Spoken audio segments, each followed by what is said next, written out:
برادران ملت اسلامی، السلام علیکم ورحمۃ اللہ وبرکاتہ۔ الحمد للہ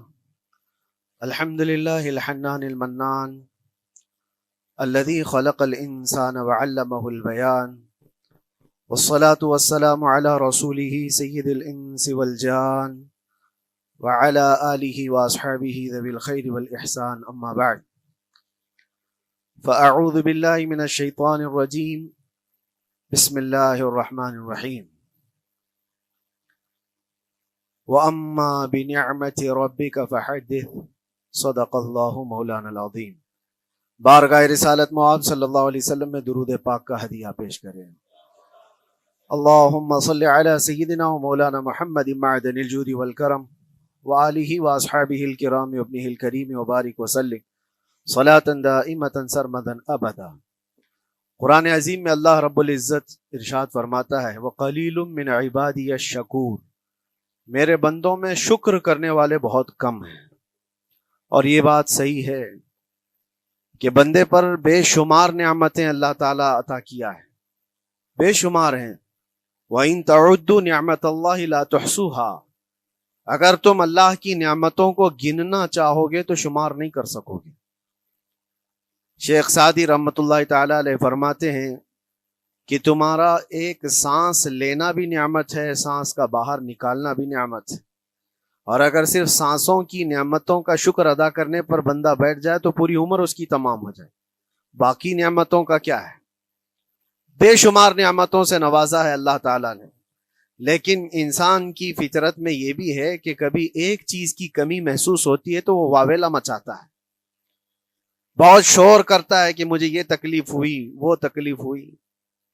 اس کے صحت کے زمانے کو وہ یاد نہیں کرتا، مصیبت کے زمانے کو بہت جلدی یاد کرتا ہے۔ اسی لیے شکر گزار بندے بہت کم ہیں۔ عادت یہ ڈال لیں، جب مصیبت آئے، کوئی تکلیف آئے، تو ہمارے اندر یہ احساس پیدا ہو جائے کہ میرے گناہ اس سے بھی بڑی مصیبت کے لائق تھے، اللہ نے کم مصیبت عطا کی۔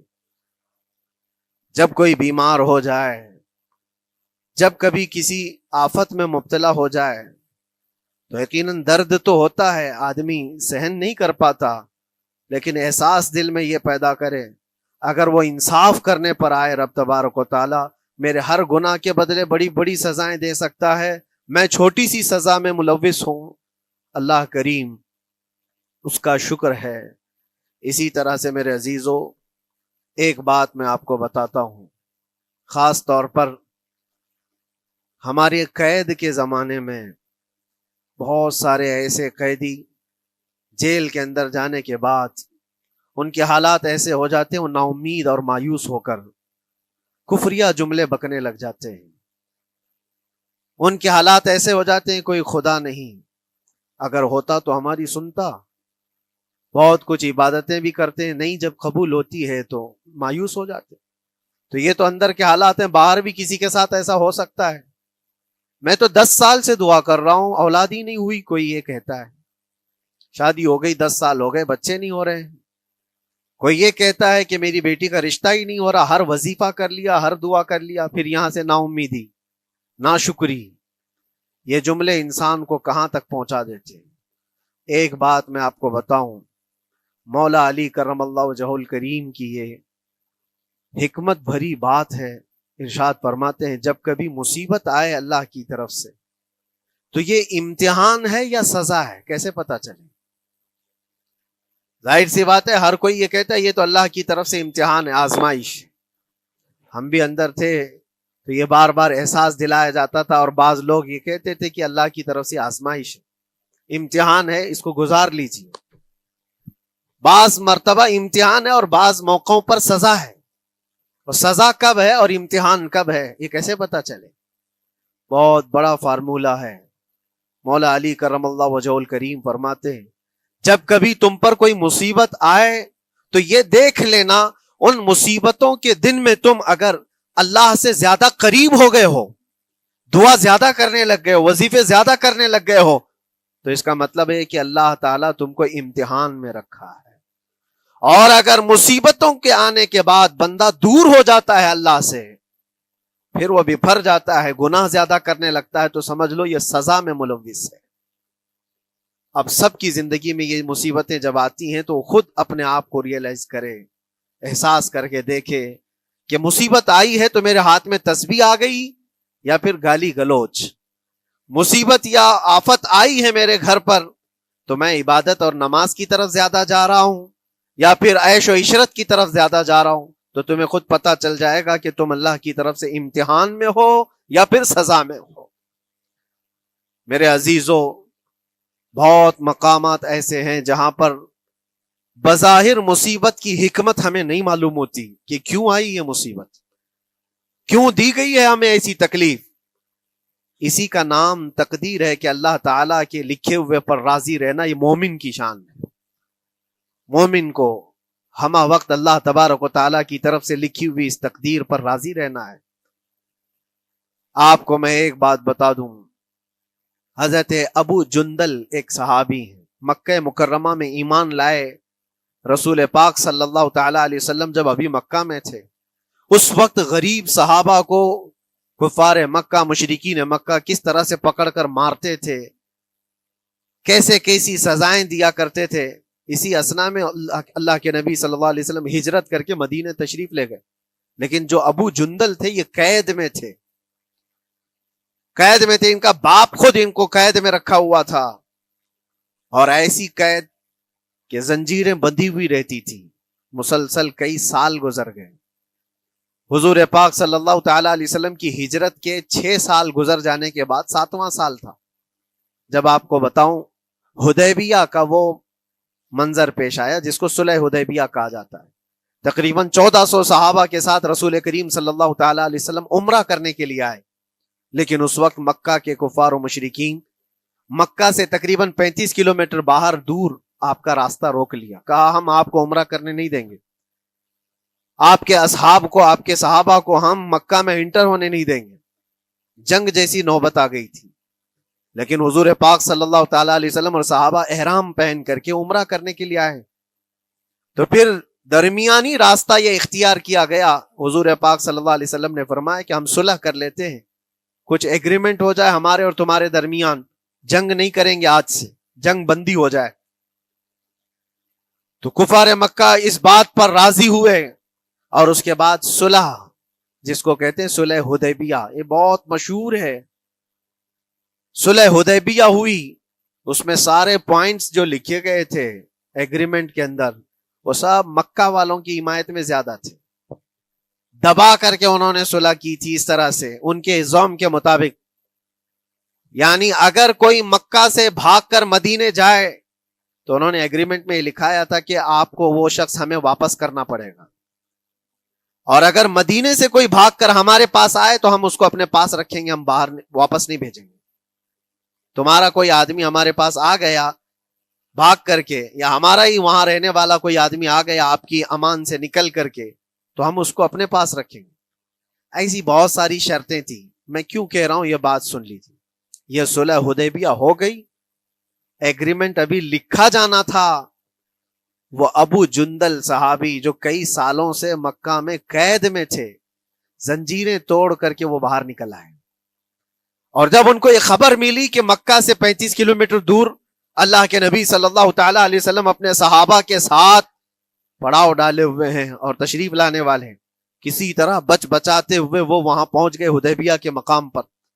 جیسے ہی وہ پہنچے صحابہ میں ایک شور ہو گیا، صحابہ جانتے تھے کہ کتنے سالوں سے ابو جندل قید میں ہے، طرح طرح کی اذیتیں اٹھاتا ہے، بہت مصیبتیں اٹھائی ہیں ابو جندل۔ دیکھا ان کے جسم پر پورے زخموں کے نشان تھے، ہاتھوں اور پیروں میں زنجیریں لٹکی ہوئی تھیں۔ وہ اسی حالت میں صحابہ کے پاس آ گئے، صحابہ سب نے سینے سے سینہ لگایا، استقبال کیا، ابو جندل تم آ گئے ہمارے پاس، آ گئے۔ اب بات سنو، بڑی حیرت کی ہے، ایگریمنٹ لکھا جا رہا تھا اور ابو جندل مکہ سے فرار ہو کر کے آئے تھے۔ ابو جندل کا جو باپ ہے اور دوسرے جو رئیس مکہ کے تھے، قریش کے سردار، سبوں نے ہاتھ روک لیا اور کہا ہمارا ایک آدمی بھاگ کر آپ کے پاس آیا ہے، ایگریمنٹ کے مطابق اس کو آپ ہمیں واپس کرنا ہوگا، واپس لوٹانا ہوگا۔ مکہ میں رہنے والا شخص آپ کے پاس آیا ہے، وہ ہمارا قیدی ہے۔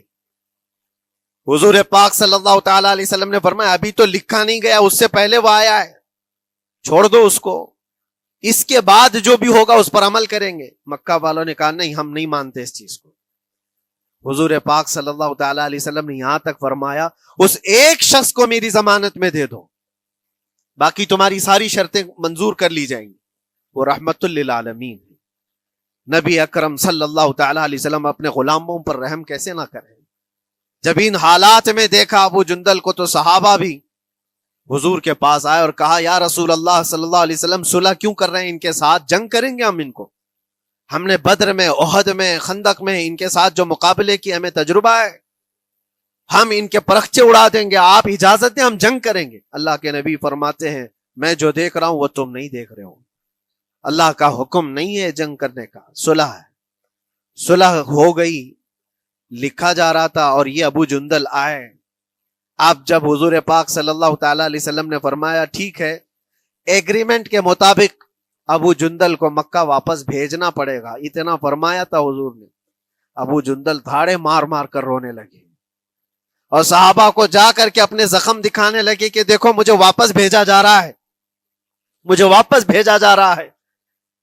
تو صحابہ کے اندر بھی جوش تھا، اپنا آدمی جب کوئی اتنا مظلوم ہو، اتنا مار کھایا ہو، اور پھر واپس انہی ظالموں کے سامنے اس کو بھیجا جانا ہو تو کیا کیفیت ہوگی۔ تو وہ ابو جندل سارے صحابہ کے بیچ میں چھپ چھپاتے ہوئے رو رہے تھے۔ اللہ کے نبی صلی اللہ علیہ وسلم تشریف لائے اور فرمایا ابو جندل میں کہہ رہا ہوں واپس چلے جاؤ، واپس جاؤ، مکہ جاؤ۔ تو انہوں نے کہا یا رسول اللہ صلی اللہ علیہ وسلم ان زخموں کے ساتھ واپس جاؤ؟ اللہ کے نبی صلی اللہ علیہ وسلم نے فرمایا ہاں ابو جندل، اللہ کی مرضی یہی ہے، اور اللہ کا نبی وہی کہتا ہے جو اللہ کی مرضی ہوتی ہے۔ یہ میں کہہ رہا ہوں بظاہر تکلیفوں کی حکمت ہمیں معلوم نہیں ہوتی، لیکن ہمیں عمل کرنا چاہیے۔ نبی پاک صلی اللہ تعالی علیہ وسلم کا جب حکم ہوا، ابو جندل انہی زنجیروں کے ساتھ ان کے باپ کے حوالے کر دیے گئے، وہ گھسیٹتے ہوئے لے جا رہا تھا، گھسیٹتے ہوئے واپس انہی قیدیوں کی طرح لے جا رہا تھا۔ سب کی آنکھوں میں آنسو تھے، لیکن حکمت الہی کیا ہے یہ کون جانتا ہے؟ بظاہر اللہ تبارک و تعالیٰ کی طرف سے یہ دی ہوئی آزمائشیں، یہ تکلیفیں، اس کی حکمت وہ بہتر جانتا ہے۔ جب ابو جندل کو واپس کیا گیا، ایک سوال اٹھتا ہے میرے عزیزو، یہ میں قید کی حالت میں رہ کر کے ایک شخص نے مجھ سے سوال کیا تھا، آپ تو اللہ کے نبی صلی اللہ تعالی علیہ وسلم کی ناموس کی بات کرتے ہو، حضور کی محبت کی بات کرتے ہو، ان کے عشق کی بات کرتے ہو، اور یہ بھی کہتے ہو کہ نبی پاک صلی اللہ تعالی علیہ وسلم دستگیری کرتے ہیں، اپنے غلاموں کی مدد کرتے ہیں، تو اتنے دنوں سے کیا آپ نے حضور کو نہیں پکارا؟ کیا رسول پاک صلی اللہ تعالی علیہ وسلم سے محبت اور عشق کی بات کے بعد آپ نے بھیک نہیں مانگی؟ اس وقت یہ واقعہ یاد آیا، میں تو ابو جندل کے پاؤں کے ناخن کی مٹی کے برابر بھی نہیں، وہ صحابی رسول تقریباً ان کے متعلق کہا گیا ہے 6 سے 8 سال تک وہ ان کی قید میں رہے، تو کیا رسول پاک صلی اللہ علیہ وسلم کو خبر نہیں تھی؟ خبر تھی، لیکن ہوتا ایسا ہے کہ جو جتنی محبت کرتا ہے اتنے ہی امتحانوں سے گزارا بھی جاتا ہے، اس کو امتحان دینے پڑتے ہیں۔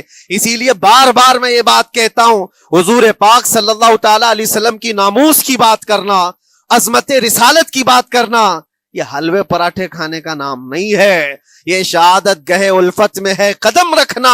لوگ آسان سمجھتے ہیں مسلمان ہونا، حضور پاک صلی اللہ تعالی علیہ وسلم کی شریعت طاہرہ کو بچانے کے لیے ہی تو، حضور کی ناموس کی حفاظت کے لیے ہی تو مولا امام حسین نے اپنی گردن دے دی، اپنے بچوں کی قربانی دے دی، اپنا عیش آرام سب تیاگ دیا۔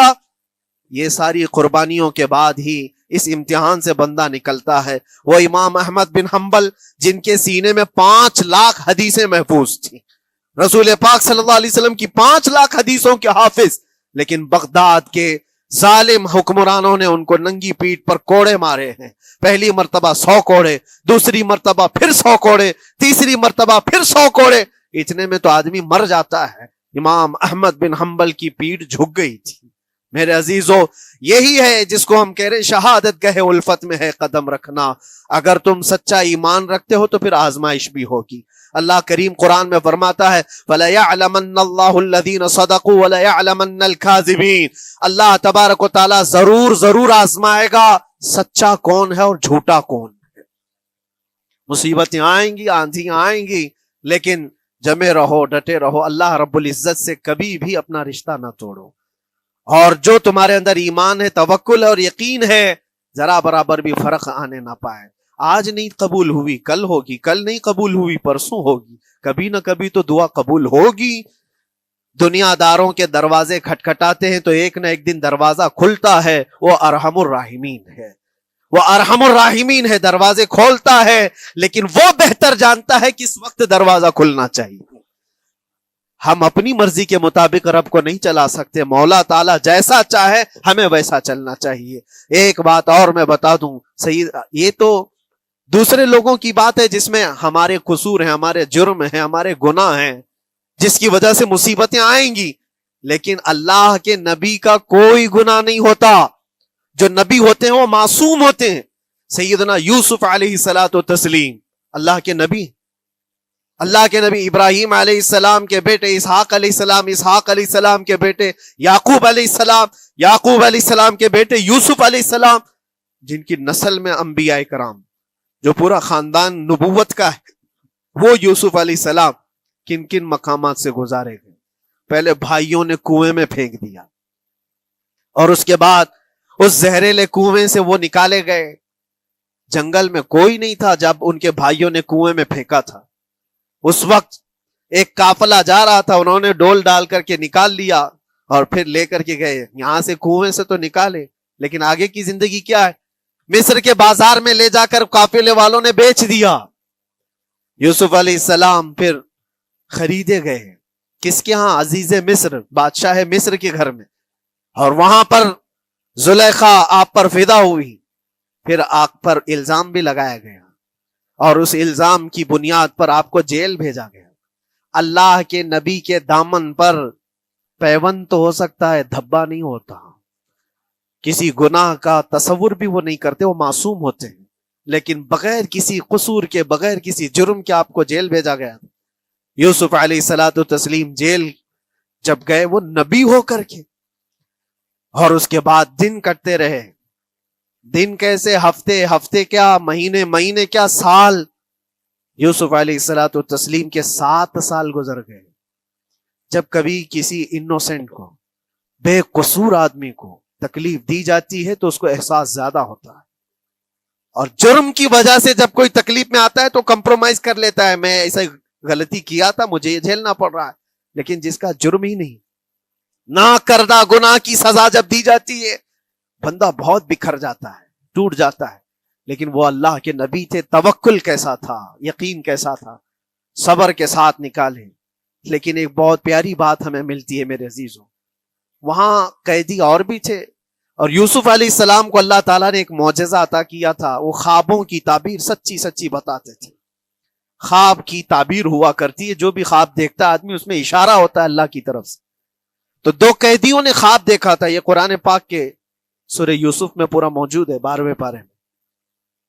2 قیدیوں نے خواب دیکھا، اپنا اپنا خواب انہوں نے بیان کیا یوسف علیہ السلام کو۔ ایک قیدی نے دیکھا کہ وہ سر پر روٹیاں رکھ کر کے لے جا رہا ہے اور پرندے نوچ نوچ کر کھا رہے ہیں۔ دوسرے نے دیکھا کہ وہ انگوروں کو نچوڑ کر کے اس کے رس پی رہا ہے۔ تو انہوں نے بتایا یوسف علیہ السلام کے پاس، ایسا ایسا ہم نے خواب دیکھا ہے، اس کی تعبیر کیا ہو سکتی ہے؟ سیدنا یوسف علیہ السلام فرماتے ہیں، میں دونوں کے خواب کی تعبیر بتاؤں گا، لیکن اس میں سے ایک بندہ، اس سے آپ نے کہا تو وعدہ کر کے میرا بھی کام کرے گا، میرا بھی ایک کام ہے، تو کرے گا۔ 7 سال گزر گئے تھے، جو بادشاہ مصر تھا وہ بھی بدل چکا تھا، جس نے قید میں ڈالا تھا وہ ختم ہو گیا، دوسرا آیا، تیسرا آیا، جو بھی آیا، لیکن حکومت بدلی ہوئی تھی۔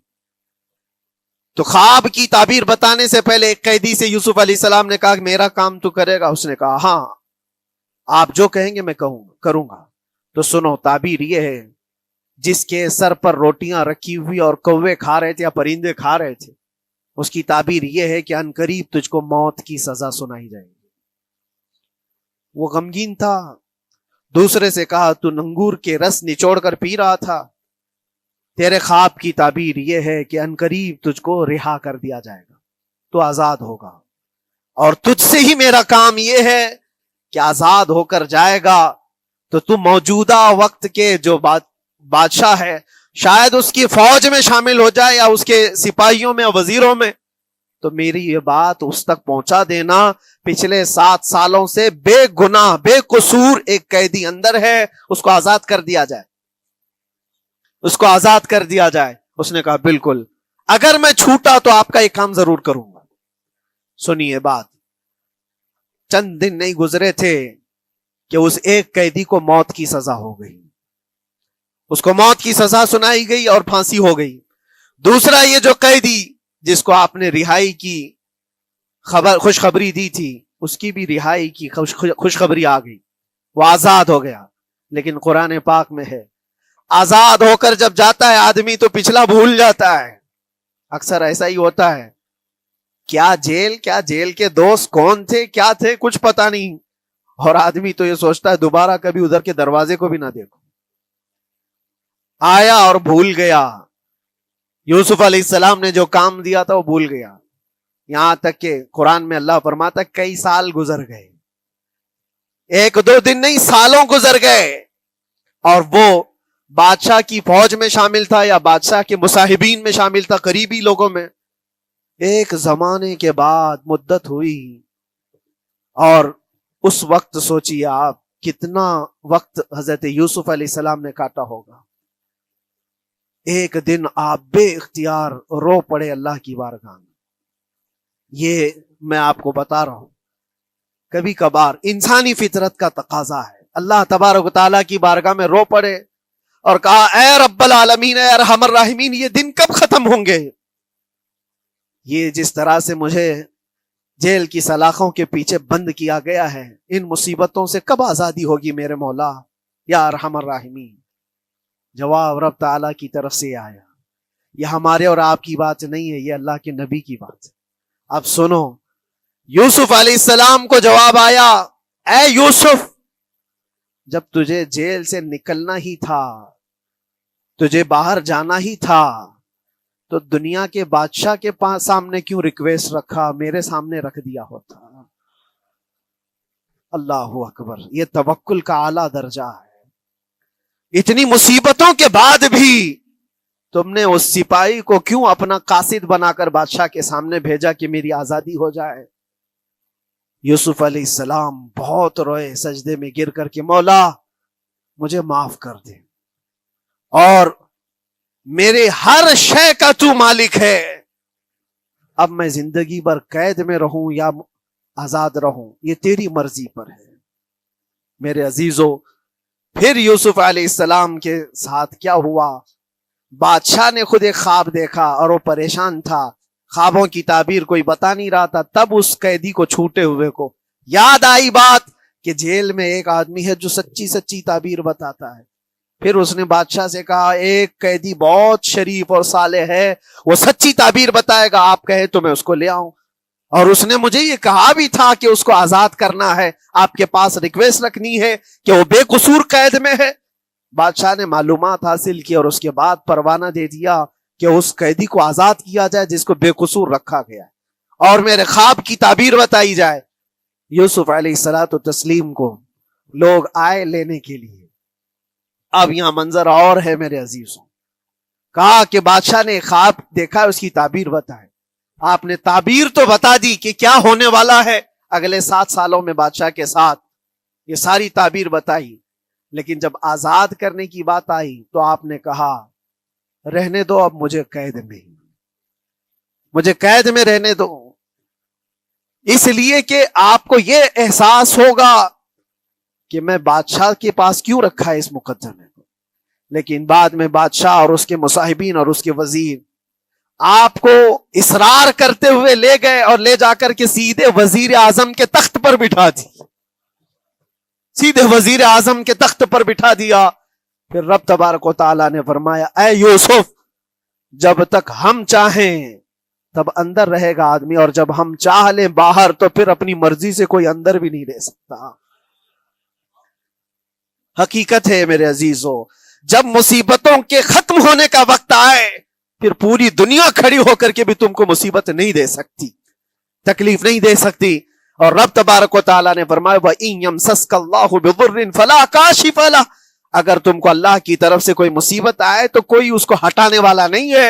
وَإِن يَمْسَسْكَ اللَّهُ بِخَيْرٍ فَلَا رَادَّ لِفَضْلِهِ، اور اگر اللہ تبارک و تعالیٰ کوئی بھلائی کسی بندے کو دے دے تو دنیا کی کوئی طاقت اس کو روک بھی نہیں سکتی. آج اگر رب تبارک و تعالیٰ ہم کو کوئی مقام اور مرتبہ دے دے، کوئی عزت اور انعام دے دے، سارے کتے بھونکتے رہیں، اس انعام کو کوئی رد نہیں کر سکتا. اللہ تبارک و تعالیٰ کا دیا ہوا فضل اس کو کوئی کاٹ نہیں سکتا، اور اس کی دی ہوئی مصیبت کو کوئی دوسرا ٹال بھی نہیں سکتا. اسی لیے آؤ لگے رہو اسی بارگاہ میں اور عرض کرو کہ مولا مجھ سے جو خطائیں ہوئی ہیں اس کو درگزر فرما دے، اور جس طرح کی بھی تو زندگی دیا ہے یہ تیرا شکر ہے مولا. شکر ادا کرنے کی عادت ڈال لو. اللہ تبارک و تعالیٰ فرماتا ہے لَإِن شَكَرْتُمْ لَأَزِيدَنَّكُمْ، اگر تم شکر ادا کرو گے تو میں اور زیادہ عطا کروں گا، اور زیادہ عطا کروں گا.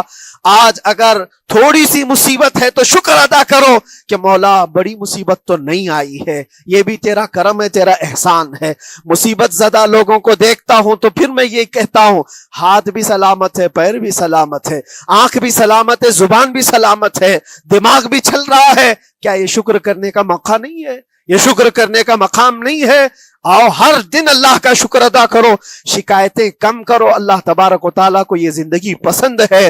وآخر دعوانا ان الحمد للہ رب العالمین. السلام علیکم.